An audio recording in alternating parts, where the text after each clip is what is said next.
Go is played on a square grid of lines, typically 19 intersections to a side. Other common board sizes are the 13x13 board and the 9x9 board. If you're just learning how to play, it's a good idea to play your first few matches on smaller boards. You'll get a good feel for the game. These smaller boards are also great if you don't have time for a full match.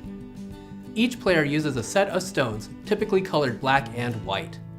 The objective of the game is to surround more territory than your opponent. There are 4 main rules to Go. The first rule deals with the flow of the game. In a standard match, black begins. Each player takes it in turn to place a single stone onto an intersection. Stones that are placed on the board stay on their respective intersections and are not moved unless captured by an opponent. The second rule deals with how stones are captured. The empty intersections next to a stone are called liberties. A single stone in the middle of the board has 4 liberties, a stone on the side has 3 liberties, and a stone in the corner has 2 liberties. Stones that have all liberties occupied by stones of the opposite color are removed from the board and taken by the opponent as captures. Connected stones of the same color share their liberties, and if captured, are captured as a group. A group that is under the threat of being captured, or in other words has only 1 liberty, is said to be an Atari. You're only allowed to place a stone in a position without liberties to immediately capture at least 1 opposing stone. Most rule sets disallow playing moves that would sacrifice a group of your own stones without benefit. The third rule is the rule of eternity, or co-rule. You may not immediately replicate a previous board position. Take a look at the scenario shown on the board. Black can capture 1 white stone by playing here. Remember that it's okay to place the black stone here, even if it seems like it wouldn't have any liberties since it's making a capture. Now, given that it's white's turn, couldn't it capture the stone that was just played? Not according to Co. Allowing captures like this would create an endless back and forth. Unlike chess, where multiple repetitions is one way to force a draw, Go's Co-rule disallows players from replicating previous positions. A player can, however, play in a prior spot if both players first place stones elsewhere on the board.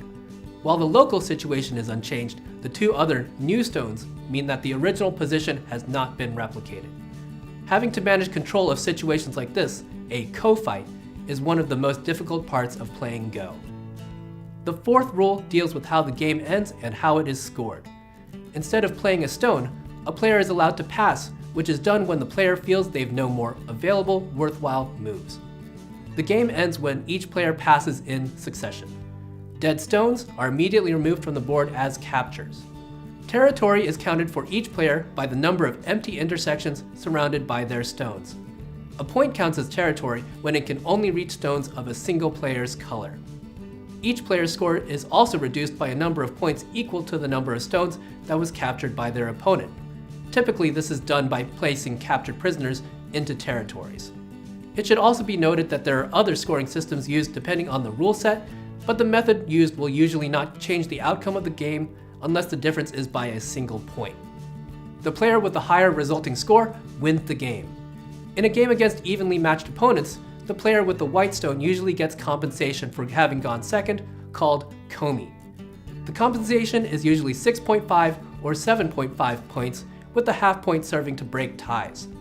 For games against slightly uneven opponents, komi might be reduced to only a half point. In more unbalanced matches, the black player might start the game with multiple stones on the board, with the white player making the first actual move instead. These 4 rules, the flow of the play, capturing, eternity rule, and scoring, make up the game of Go. However, there's one important implication of the rules that should be explained before you can really start playing. This subject of life and death will be covered in the next video.